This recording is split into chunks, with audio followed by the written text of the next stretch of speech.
How to cancel progressive renters insurance. Welcome and let's get right into this tutorial.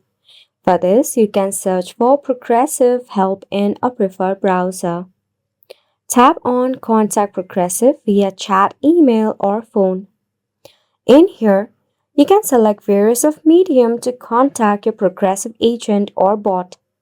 If you tap on the Chat Now option, in the dialog box, you can type in the keyword that is cancel renters insurance or just type in cancel progressive.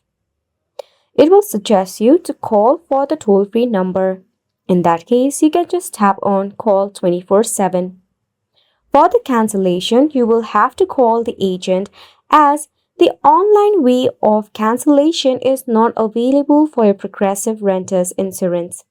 In that case, just call to the given toll-free number and you may have to provide them some of the information regarding your policy, then provide your desired cancellation date. Once you are verified and your application is reviewed, you will get your notification regarding the cancellation of your progressive renters insurance.